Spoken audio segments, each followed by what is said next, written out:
오늘까지 이재명 대통령께서 인도 이 정상회담 일정을 마치시고 뭐 조금 전에 베트남에 이제 후속 일정이죠. 인도에 이어서 이제 베트남을 지금 방문을 하셔서 도착을 하셨어요.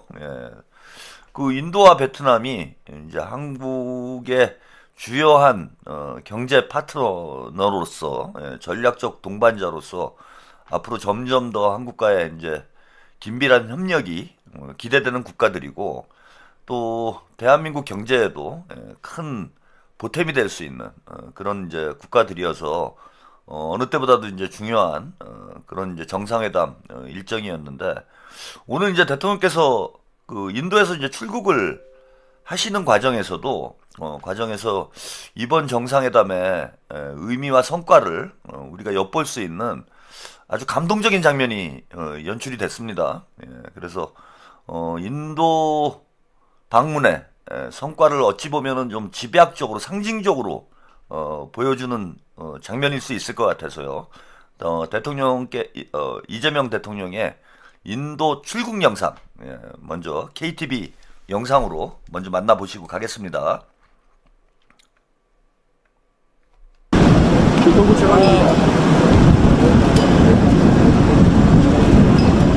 성과 있는 대통령도 대전을 좀 보셨기를. 앨범 different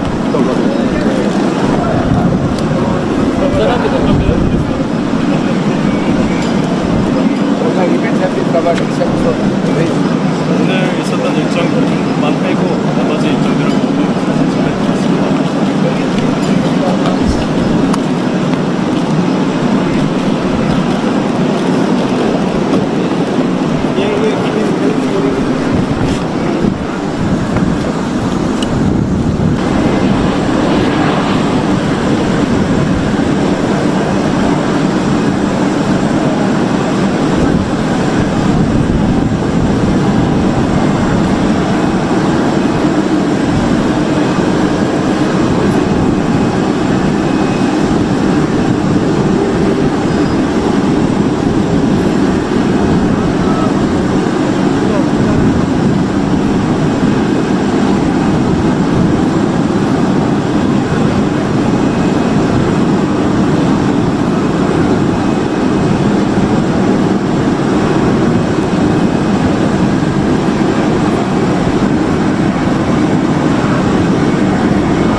네, 그 대통령님의 인도 출국 영상 함께 보셨습니다. 이거 바람이 많이 불었어요. 바람이 많이 불어가지고 이 김혜경 여사가 머리가 엉클어져가지고 고생을 많이 하시는 이런 장면도 여러분들이 함께 보실 수가 있었습니다. 근데 이제 이 영상에 가장 주목되는 장면은 그 인도 측에서 그 출국 선물을 준비했어요. 특별 선물을 대통령께. 그 환영식을 비롯해서 대통령님의 그 인도 일정을 사진첩을 만들어 가지고 현장에서 바로 전달을 했습니다. 이게 쉽지가 않았을 텐데, 어제 대부분의 일정들이 이제 어제 진행이 됐기 때문에 주민주님 빨리 8월 달이 와서 정청래를 끌어내렸으면 좋겠네요. 아니 임기는 6월이면 끝날 거예요, 여러분. 그 6월에 이제 후보 등록을 해야 되니까 6월이면 임기가 끝나고 정청래는 이제 6월 달에 그만두는 겁니다. 연임을 하게 된다라면. 그래서 이제 얼마 안 남았어요, 진짜. 그동안 고생 많으셨는데 6월 한 뭐 20일께쯤 6월 후반에 하반기에는 이제 사퇴를 해서 경선을 시작해야 되기 때문에 정청래 임기는 이제 한 두 달? 네, 두 달 정도 남았습니다. 그리고 뭐 이제 선거하고 뭐 그러다 보면은 시간 잘 가요. 너무 스트레스 받지 마세요. 이제 다 끝났으니까. 물론 이제 우리가 당원대를 잘 준비를 해야 됩니다. 이것도 제가 누차 말씀드리지만 50.5대 49.5 싸움이에요. 이게 어떤 결과가 나올지 아무도 예측할 수 없는. 물론 저는 좀 기대하는 바는 있어요. 지금 이제 김민석 총리가 뭐 당대표를 출마할지 말지 아직 확정된 것은 아니고 뭐 대체로 분위기가 김민석이 이제 당대표를 출마하는 거 아니냐. 그래서 이제 김민석과 정청래 양자 대결로 당대표 선거가 이제 치러질 가능성이 높다라는 이제 관측이 있어서 대부분의 이제 뭐 민주당 지지층들은 김민석 총리가 이제 출마를 하는 것으로 이렇게 생각을 하고 있는데 그건 또 어떤 변수가 있을지 모릅니다. 지금 뭐 전쟁도 아직 마무리가 안 됐고 나라 상황도 지금 완전히 이제 그 정상화가 됐다? 이렇게 우리가 단언하기는 좀 힘든 부분이 있어서 또 대통령님께서 물론 뭐 그럴 가능성이 극히 낮은데 김민석 총리를 붙잡을 수도 있어요. 그러면 또 다른 대안을 찾아야 되는데 야 그럼 진짜 머리 아픈데 안 그래도 힘든데 그래서 이번만큼은 대통령님께서 좀 양보를 해주셨으면 좋겠다라는 게 뭐 저 개인적인 바람이고 민주당 대다수의 당원들이 바라는 바가 아닌가. 사실 뭐 김민석 총리 말고 뭐 송영길 대표가 출마하는 것도 고려는 해볼 수 있는데 이게 뭐 쉽지가 않은 상황이어가지고 지금 확실한 카드를 내지 않으면은 또 어떤 결과가 나올지 모르니까 특히 지난 당대표 선거 때 이거 좀 타격이 컸잖아요, 데미지가. 저는 이제 박찬대 후보가 이게 집권 초기에 당대표 선거를 하는 거여가지고 뭐 이재명 대통령과 박찬대 의원이 가깝다라는 걸 모르는 민주당 당원들이 없기 때문에 낙승을 할 줄 알았어요. 이재명 의 러닝메이트라고 이재명 대통령님이 얘기했던 박찬대 의원이 뭐 쉽게 승리를 할 줄 알았는데 또 현실은 그렇지 않더라고. 그래서 이번만큼은 절대 질 수 없는 당대표 선거여서 김민석 외에 이제 다른 카드를 이게 상상하기도 싫은 뭐 그런 상황이긴 한데 또 대통령께서 뭐 필요하시다면 또 우리가 어쩔 수 없는 거 아닙니까? 대통령께서 김민석이 꼭 있어야 된다 그러면 또 우리는 또 어쩔 수 없지 또 도와드려야 되는 거지. 근데 아무튼 그 김민석 총리가 출마를 만약 공식화하면은 지지율이 지금 여론조사 나오는 것보단 더 나올 거예요. 지금 이제 출마를 하는지 마는지도 잘 모르는 그런 당원들, 민주당 지지층들이 많기 때문에 지금 뭐 박빙의 여론조사를 해보면은 이제 약간 김민석 총리가 앞서는 그런 이제 여론조사 결과가 나오는데 출마 선언을 하면은 이제 조금 더 좀 상승을 하지 않을까 뭐 그런 기대를 해보고는 있습니다. 이제 그렇다고 하더라도 결국은 51대 49 싸움이에요. 51대 49 싸움이어서 이게 시간이 간다고 해결될 문제는 아니기 때문에 지금부터 시간이 짧습니다.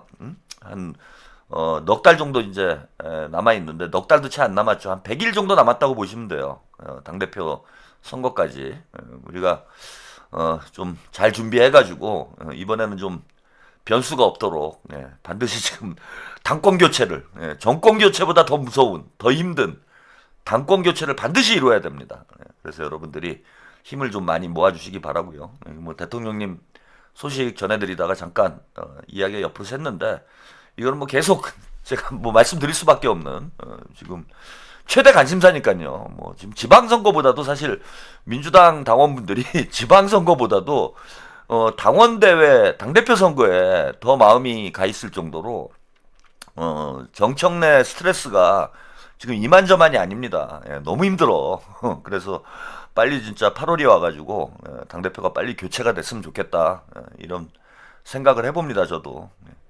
근데 아무튼 어제 이제 공식 일정들을 마무리를 하고 오늘 이제 출국을 하시는데 인도 측에서 사진첩을 그새 준비를 했어요. 이게 참 실무적으로도 쉬운 일이 아닐 텐데 사진을 인화해서 또 그 책자를 만들려면은 밤새 이제 인도 측에서 좀 그 고생을 했어야 되지 않을까 그런 생각이 드는데 그걸 또 준비를 한 거 보면은 인도 모리 총리 뿐만 아니라 인도 정부에서 우리 이재명 대통령과 대한민국에 대해서 어떻게 생각을 하고 있는지 진짜 각별하게 존중하고 대한민국과 정말 파트너가 돼서 앞으로 뭐 10년 새로운 이제 특별 전략적 동반자 관계에 이제 새로운 10년을 연다. 대통령께서 이런 표현을 하셨는데 이게 10년을 넘어서 이제 100년 동안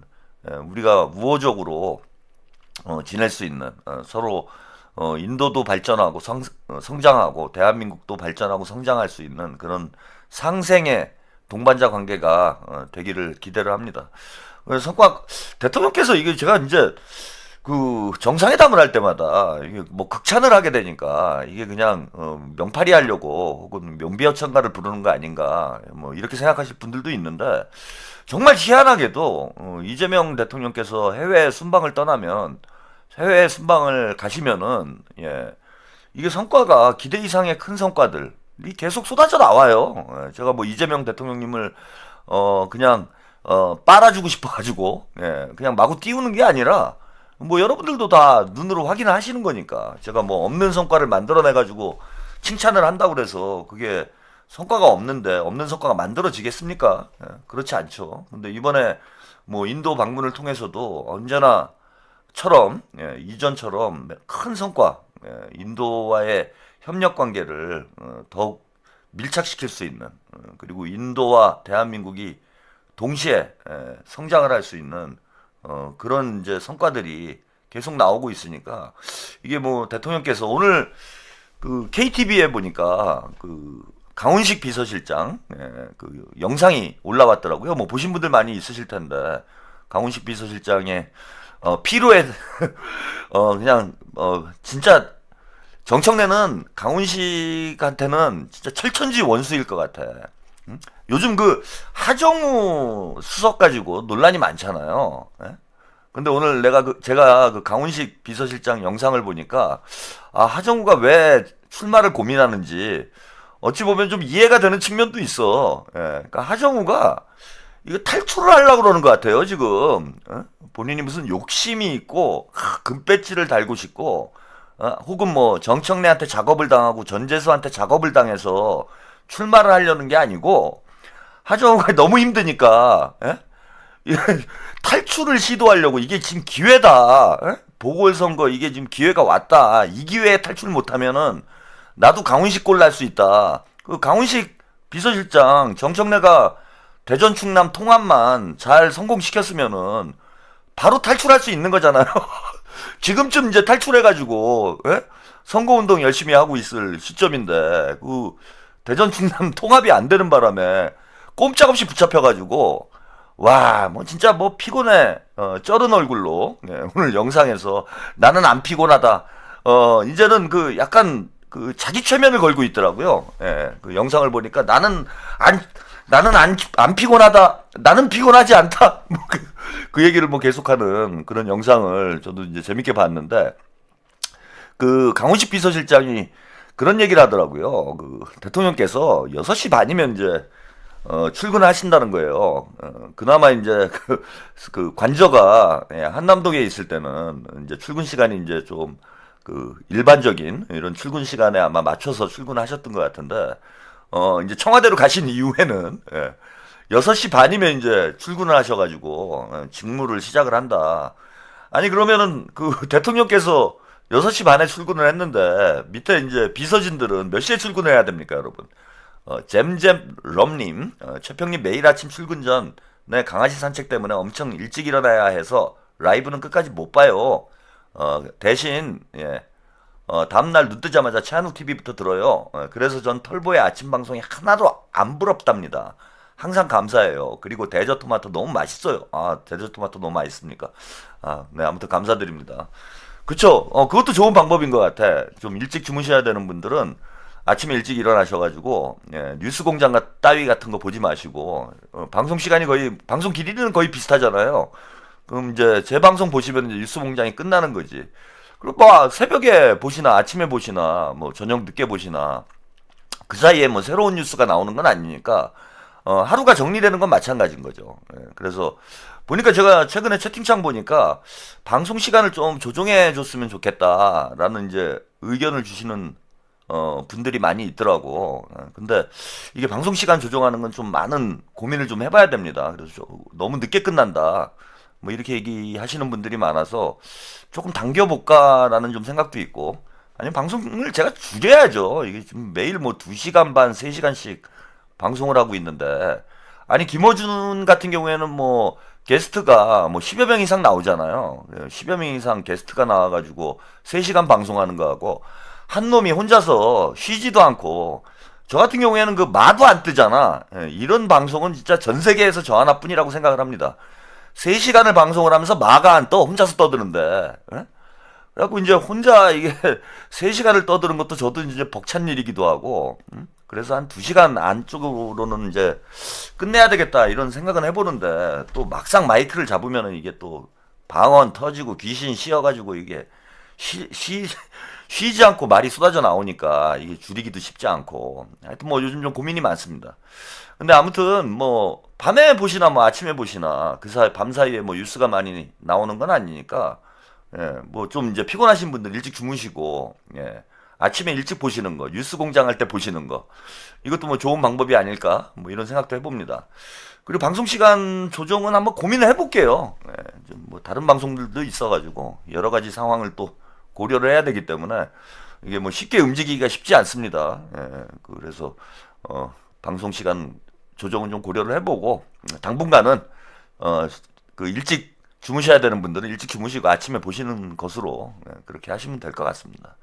그래서 대통령께서 6시 반이면 출근을 해서 뭐 일을 하신다, 그런 얘기를 강훈식 비서실장이 하더라고요. 그래서 제가 이제 하정우 수석이 이번에 출마하는 건 무리수다. 다음에 출마해라. 총선 때 나와도 충분하지 않냐. 그리고 대통령께서 지금 이번에도 지금 뭐 인도에 가서 또 의미 있는 성과를 하정우 AI 수석이 만들지 않았습니까? 예, 인도하고 이제 AI 협력 MOU도 체결을 하고, 앞으로 AI 혁명을 더욱 진전시키는데 AI 수석이 해야 될 몫이 많은데, 뭐 지금 뭐 무리하게 나가냐. 그것도 자칫 잘못하면 이제 한동훈이 최근만 키워주는, 한동훈이 대선 후보 만들어주는 뭐 그런 일을 대통령의 수석이 나가서 할 필요가 없지 않느냐. 뭐 저는 이런 말씀 드리긴 했는데, 지금 보니까 또 한편으로 인간적으로는 이해가 돼요.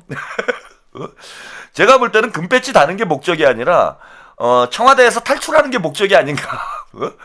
아니 대통령이 6시 반에 출근을 하시면 그 비서진들은 뭐 6시 20분에는 출근을 해야지. 아, 그래야 되지 않습니까? 6시 반에 대통령이 오시는데 밑에 사람들이 대통령께서 오셔가지고 직무실에서 직무를 보고 있는데, 그것도 다 보좌를 해야 될 사람들이 안 나오면 안 되잖아요. 그러면은 6시, 늦어도 6시 20분에는 가서 앉아 있어야 되는데, 야, 그럼 완전 생지옥이지 뭐. 예? 진짜 극한 직업입니다. 청와대 비서관들. 그러니까 이제 하정우가, 야, 이거 지금 나도 강훈식 꼴 난다 저러다가 이 기회에 탈출하자. 이런 좀 생각을 하고 있는 건 아닌가. 예? 뭐 그런 생각이 들어요. 예. 탈출 안 됩니다. 예, 탈출 못 해요. 죽도록 일해야 돼요. 세상에 공짜 없습니다. 예.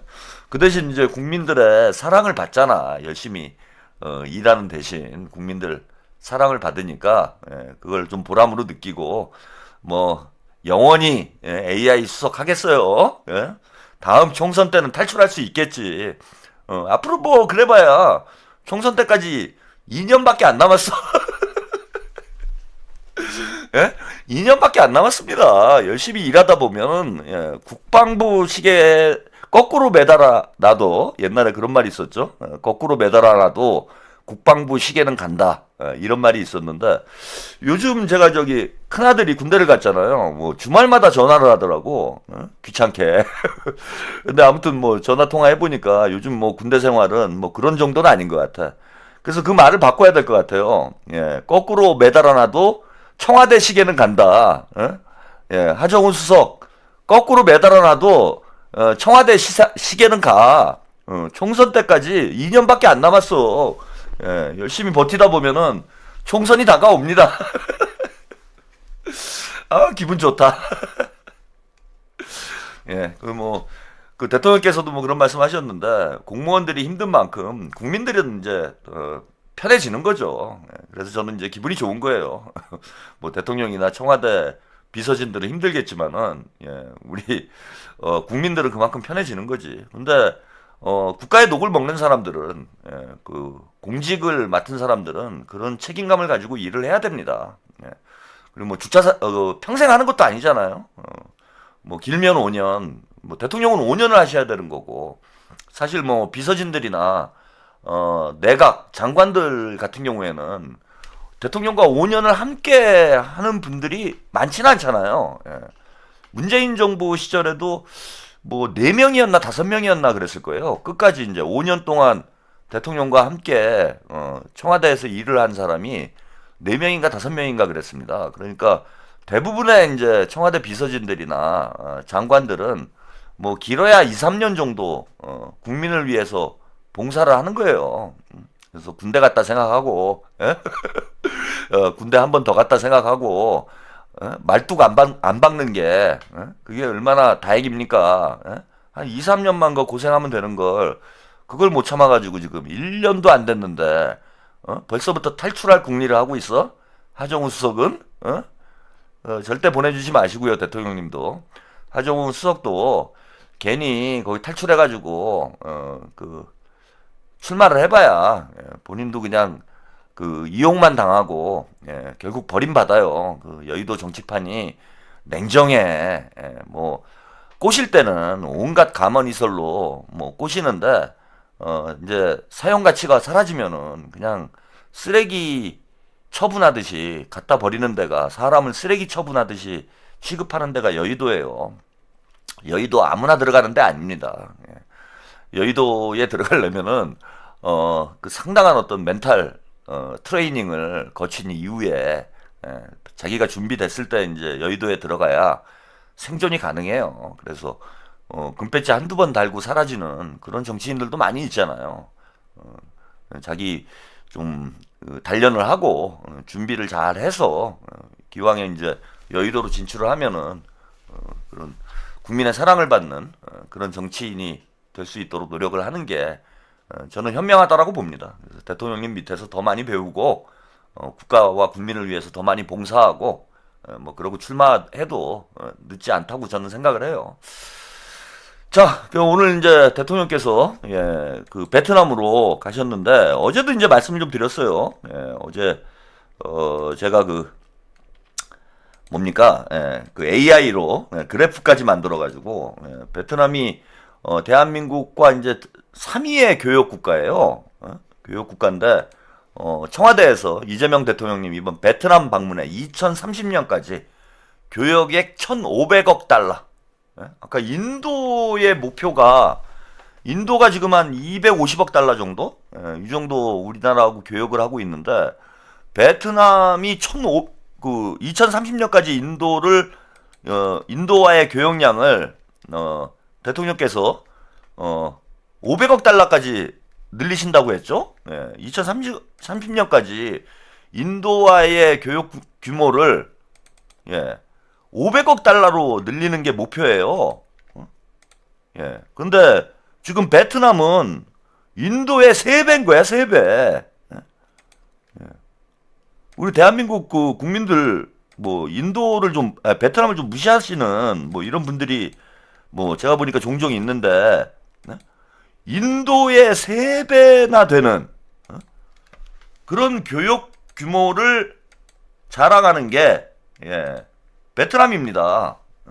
그래서 지금 1,500달러까지 늘리겠다. 그러니까 2배가량 늘리겠다라는 거예요. 앞으로 대통령 임기 중에만 교역량을 2배로 늘리겠다라는 대통령께서 목표를 제시를 하셨습니다. 이게 사실 어찌 보면 좀 터무니없는 목표일 수도 있는데, 제가 이거 어제 보여드렸던 이제 그래프인데, 여기 보시면 이게 수치가 조금씩 차이는 있어요. 근데 이제 뭐 큰 차이는 아닙니다. 예, 뭐 어제도 보니까 이제 AI가 이게 뭐 대충 일을 하는 것 같아요. 챗 GPT가.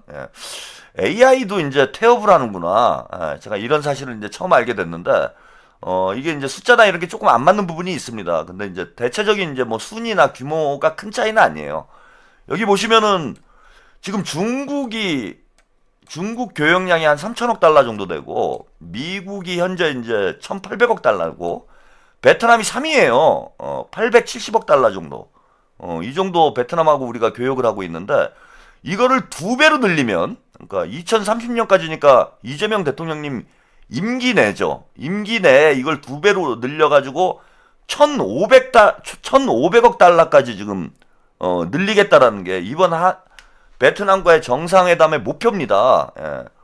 그럼 미국과 거의 같은 수준에, 뭐 미국도 그 사이에 좀 늘어나겠죠. 미국하고의 교역량도 좀 늘어나긴 할 텐데, 그러더라도 미국에 버금갈 만한, 지금은 이제 베트남이 3위라고 해도 일본하고 이제 큰 격차가 없고, 언제든 이제 뒤집힐 수 있는, 일본이 이제 아직은 이제 3위의 비중을 가지고 있는데, 그리고 이제 미국하고의 격차는 2배 이상 크게 나죠. 근데 베트남을 1,500억 달러까지 교역량을 끌어올리게 되면은 미국하고 버금가는 수준이 되는 거예요. 미국하고 버금가는 수준이. 이거는 우리 대한민국의 경제 지도 자체를 근본적으로 바꿔놓을 수도 있다. 그러면 중국하고 베트남만 합쳐도, 그러니까 미국의 이제 우리 경제에서 미국이 차지하는 비중이 현격하게 줄어들게 되는 거죠. 그래서 대한민국이 요즘에 이제 대통령께서 자주국방도 많이 언급을 하시고, 한미 동맹을 좀 재편해야 된다라는, 한미 관계를 재정립해야 된다라는 이런 이제 생각을 많이 가지고 계십니다. 그리고 우리 국민들도 미국하고의 관계에 대해서 회의감을 가지고 있는 분들이 최근에 많이 늘어나고 있어요. 이번에 이제 이란 전쟁에 그 트럼프가 좀 뭐 불편한 감정을 드러냈죠. 뭐 대한민국이 도움이 안 된다. 뭐 이런 식의 얘기를 했는데, 이 여론조사를 해보니까 예전 같으면은 이제 야, 우리가 미국이 전쟁을 하는데 우리가 좀 도와줘야 되는 거 아니야? 이렇게 생각하는 국민들이 다수였는데, 이번에 여론조사를 돌려보니까 60% 이상의 국민들이 미국을 도와줄 필요가 없다. 이런 얘기를 하십니다. 그래서 우리 국민들도 이제는 너무 미국 중심의 미국 일변도의 외교에서 대한민국이 좀 탈피해서 좀 다원화된 다자적인 이런 외교로 좀 전환할 필요가 있는 것 아닌가라는 그런 인식을 이제 가지고 있어요. 그럼에도 불구하고 우리가 이제 미국 중심의 외교에서 탈피를 못하고 있는 원인은 이제 크게는 안보상의 문제죠. 한미 동맹, 즉 우리의 안보 문제를 미국에 크게 의존하고 있는 이런 상황이기 때문에 미국이 좀 불편하게 해도, 미국이 무리한 요구를 해도 우리가 이제 어쩔 수 없이 쫓아가야 되는 그런 형국이 있었습니다. 그 다음에 이제 두 번째는 대미 경제 의존도가 너무 높죠, 우리나라가. 지금은 이제 많이 바뀌었어요, 그래도. 중국이 제1교역국으로 바뀐 상황이어가지고, 예전에 비해서는 우리가 대미 의존도가 많이 줄어든 상황인데, 그래도 여전히 미국에 많이 의존하는 부분이 있다 보니까 미국에서 부당한 요구를 해도 안보상의 문제나 경제적인 이유로 그런 부당한 요구들을 우리가 거절할 수 없는, 그래서 미국에 끌려다닐 수밖에 없는 그런 상황이 되어 있는 게 이제 현실입니다.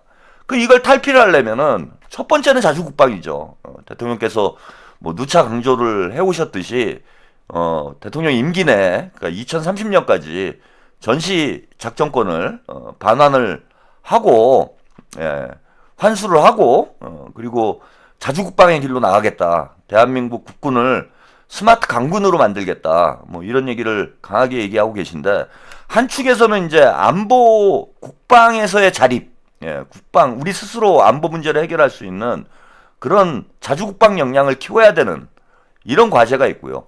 또 한 축으로는 이제 그 무역의 다변화예요. 예, 우리가 미국에 너무 집중돼 있는, 지금 미국하고 중국에 너무 많이 집중돼 있죠. 우리 교역량의 거의 뭐 절반 이상이, 절반도 훨씬 넘습니다. 중국과 일본을 합치면은, 중국과 미국을 합치면은 우리 교역량의 이제 절반이 넘어가는 이런 양을 중국과 미국에 의존을 하고 있다 보니까, 뭐 중국이야 이제 우리가 안보상의 어떤 의존을 하지는 않아서 중국의 압력이 영향이 제한적이긴 하지만 경제적인 압박으로도 우리한테 상당한 부담을 줄 수 있는 거죠. 예, 중국에서도. 예, 그래서 이제는 앞으로 그 무역 상대를 좀 다변화해야 된다. 그래야 미국에 대한 어떤 의존도, 중국에 대한 의존도를 줄이고 우리가 자주국방 자주외교의 길로 명실상부한 주권국가로 자리매김을 할 수 있지 않나, 이렇게 봅니다. 그런 차원에서 이번에 이제 인도와 베트남 방문이 큰 의미가 있어요. 지난번에 대통령께서 이제 중동 방문하시고 중동하고 북아프리카 국가들을 방문하시고 이번에 이제 인도와 베트남을 방문을 하시는데, 이게 단지 그 개별 나라들하고 좋은 관계를 갖기 위해서가 아니라 대한민국이 자주 국가로 가는 길을 열기 위한 저는 그런 의미 있는 외교 행보라고 봅니다. 그러니까 자주 국방에 이어서 자주 외교의 초석을 다지는 거죠, 지금. 미국과 중국에 지나치게 의존해 있는 대한민국의 경제 체질을 바꾸기 위한 전략적 행보라고 봐요. 그래서 우리가 대미, 대중 경제 의존도를 줄이게 되면은 그만큼 국제사회에서 우리 목소리를 낼 수 있는 그런 폭이 이제 커지게 되겠죠. 그래서 대한민국 그 이재명 대통령의 큰 그림은, 제가 이제 이래서 더 이재명 대통령님을, 그 저는 이제 뭐 오랫동안 그 운동권 생활을 했잖아요. 그리고 뭐 통일운동도 하고, 그래서 엄밀히 얘기하면은 저는 운동권 중에서도 그 민족 해방파입니다. 민족 해방파. 그 뭐 반미 자주파라고 그러죠, 흔히. 자주파라고 그래요. 그래서 제가 민족적 진보주의자다, 뭐 그런 말씀을 이제 한번 몇 차례 드린 적이 있는데, 저의 이제 뭐 유시민은 본인이 자유주의자다 이렇게 얘기를 하잖아요. 근데 저는 이제 좀 특이한 경우인데, 민족적 진보주의자라고 저의 이제 이념적 정체성을 표현을 합니다. 사실 이제 진보라는 가치하고 민족이라는 가치가 어찌 보면은 이제 충돌하는 이데올로기처럼 보이는데, 대한민국과 같이 이런 이제 외세에 식민지가 됐거나 의존하는 역사적 기간이 길었던 나라에서는 진보의 가치와 민족의 가치가 저는 충돌한다고 보지 않아요. 그러니까 민족주의는 흔히 이제 우파적 이데올로기로 많은 분들이 알고 있죠. 복만삼님, 잼통님 지금 국민교육헌장을 제대로 실천하고 계심. 안으로는 자주 독립의 자세를 확립하고 밖으로는 인재를 육성하나 뭐였나요? 그래서 저는 민족적 진보주의자다. 대한민국이 지나치게 오랫동안 외세에 의존하에 있는 상태가 되고 자주 국가로서 자신의 국가적 채무를 지금 고수하지 못하고 있는 상황이고, 그러니까 일본의 나라를 뺏긴 이후에 지금까지 거의 100여 년 이상 대한민국이 외세 의존적인 그런 국가가 돼 있고, 또 그나마도 이제 둘로 나눠져 가지고 남과 북이 대치하고 있는 이런 상황이 돼 있는데, 이런 민족적인 뭐 모순이라고 하나요? 이런 민족 문제가 해결되지 않으면은 대한민국 사회가 정상적으로 진보하기가 어렵다라는 게 이제 민족적 진보주의, 뭐 간단하게 말씀을 드리면 그런 게 이제 민족적 진보주의라고 말씀드릴 수 있어요. 쉽게 얘기하면은 이재명 대통령님이 지금 말씀하시는 실용적 국익 중심의 실용 외교, 이게 민족주의적 방향인 거예요. 그리고 진보의 방향이라는 것도, 뭐 진보라는 게 무슨 뭐 평등, 분배를 강조하면 진보고 성장을 강조하면 뭐 보수다, 뭐 이런 얘기하는 사람들이 있는데, 저는 그렇게 안 봐요, 진보주의를. 그죠? 뭐 평등은 진보, 경쟁은 보수, 뭐 이런 식으로 기계적으로 접근하시는 분들이 있잖아요. 보통 일반적으로 이제 그 뭐 정치학자분들이나 지식인들은 이제 그런 식으로 나누죠.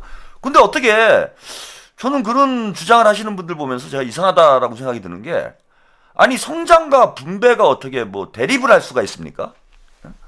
아니 성장을 해야 분배를 하는 거잖아. 성장 없는 분배는 하향평준화죠. 빈곤의 보편화예요. 또 분배 없는 성장은 이제 불평등으로 갈 수밖에 없는 거죠. 그래서 성장과 분배는 동전의 양면이지, 성장을 강조하면은 보수고 분배를 강조하면은 진보다? 그 앞뒤가 안 맞는 일입니다. 그러니까 이제 민주정부가 집권을 하면은 그런 딜레마에 빠져요. 자기들 스스로 자기들이 만들어 놓은, 저는 이제 친문 386들이 그런 이념의 틀에 갇혀가지고 스스로 어리석은 길을 갔다라고 봅니다. 그래서 민주정부가 집권을 하면은 성장은 좀 소홀히 하고 분배 문제, 뭐 복지 문제, 이런 걸 강조하는 이런 경향이 있는데 그게 맞지가 않는다는 거예요. 근데 지금 이재명 대통령님이 가는 길이 제가 말씀드린 이제 이게 국민주권 민주주의라는 이제 큰 틀을 대통령께서 이제 제시를 하셨지만은, 제가 지금 생각하고 있는 진보적 민족주의의 길, 진보적 민족주의, 민족적 진보주의가 아니군요. 진보적 민족주의의 길을 저는 이재명 대통령님이 지금 가고 있다고 봅니다. 그래서 제가 열렬히 지지를 하는 거예요. 제가 생각하고 있는 이념과 가치, 이런 길로 대한민국이